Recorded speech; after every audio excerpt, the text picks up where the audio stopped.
आरोग्य विभाग भरती 2026 नवीन अधिकृत पत्र समजून घ्या. ग्रुप C&D मोठी अपडेट. नमस्कार मित्रांनो, MPW लर्निंग सेंटरमध्ये तुमचं मनपूर्वक स्वागत आहे. आज आपण आरोग्य विभागाने जारी केलेल्या एका महत्त्वाच्या अधिकृत पत्राबद्दल माहिती घेणार आहोत.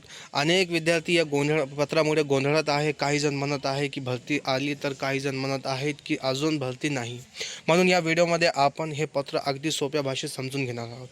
मित्रांनो, हे महाराष्ट्र शासन आरोग्य सेवा संचालनालय पुणे कार्यालय यांचे पत्र आहे. दिनांक 9/7/2026 म्हणजे कालचंच हे पत्र आहे. आता ह्याच्यामध्ये ह्यांनी काय सांगितलेलं आहे, काय नमूद केलेलं आहे ते आपण सविस्तर पाहणार आहोत. मित्रांनो, सगळ्यात अगोदर सर्वप्रथम आपण या पत्राची माहिती पाहूया. हे पत्र आरोग्य सेवा संचालनालय पुणे यांनी जारी केलेलं आहे. या पत्राचा विषय आहे गट क व गट ड संवर्गातील पदभरतीच्या अनुषंगाने पूर्ण तयारीबाबत. मित्रांनो, या विषयावरूनच आपल्याला समजते की हे पत्र भरतीची जाहिरात नसून भरतीपूर्व तयारीसाठी काढण्यात आले आहे. आता या पत्रात नेमकं काय सांगितले आहे ते पाहूया. पत्रामध्ये स्पष्टपणे नमूद करण्यात आले आहे की 2026 मधील गट क आणि ड पदभरती प्रस्तावित आहे. ही भरती सुरळीत पार पडण्यासाठी सर्व नियुक्ती प्राधिकाऱ्यांनी आपल्या कार्यालयातील बिंदू नामावली, रोस्टर आणि वॅकन्सी मॅट्रिक्स तयार करून प्रमाणित करणे आवश्यक आहे. आता प्रश्न पडतो, बिंदू नामावली म्हणजे काय? बिंदू नामावली म्हणजे आरक्षणाच्या नियमानुसार तयार करण्यात आलेला रोस्टर. यामध्ये कोणते पद कोणत्या प्रवर्गासाठी आरक्षित आहे याची संपूर्ण माहिती असते. आता दुसरा महत्त्वाचा शब्द आहे वॅकन्सी मॅट्रिक्स. वॅकन्सी मॅट्रिक्स म्हणजे काय? वॅकन्सी मॅट्रिक्स म्हणजे प्रत्येक कार्यालयामध्ये किती पदे रिक्त आहेत, कोणत्या प्रवर्गातील आहेत आणि कोणत्या आरक्षण प्रवर्गात येतात याची संपूर्ण यादी. याच माहितीच्या आधारे पुढे भरतीसाठी पदांची संख्या निश्चित केली जाते. या पत्रात आणखी एक महत्त्वाची सूचना देण्यात आली आहे. या कार्यालयांनी पेसा आणि नॉन पेसा क्षेत्रानुसार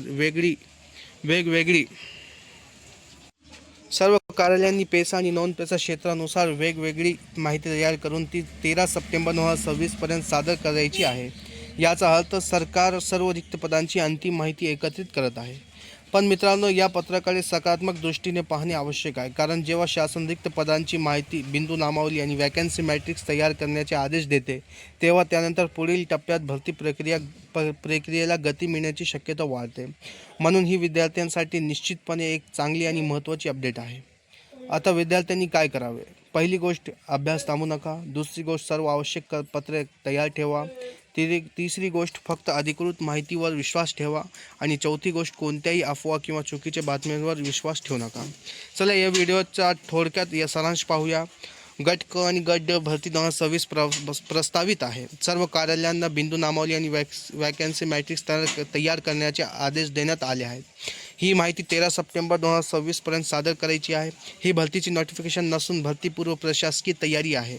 त्यामुळे पुढील काळात भरतीची प्रक्रिया सुरू होण्याची शक्यता अधिक मजबूत झाली आहे. जर हा व्हिडिओ तुम्हाला उपयुक्त वाटला असेल तर व्हिडिओला लाईक करा, तुमच्या मित्रांपर्यंत शेअर करा आणि MPW लर्निंग सेंटर या चॅनलला सबस्क्राईब करायला विसरू नका. धन्यवाद. थँक्यू.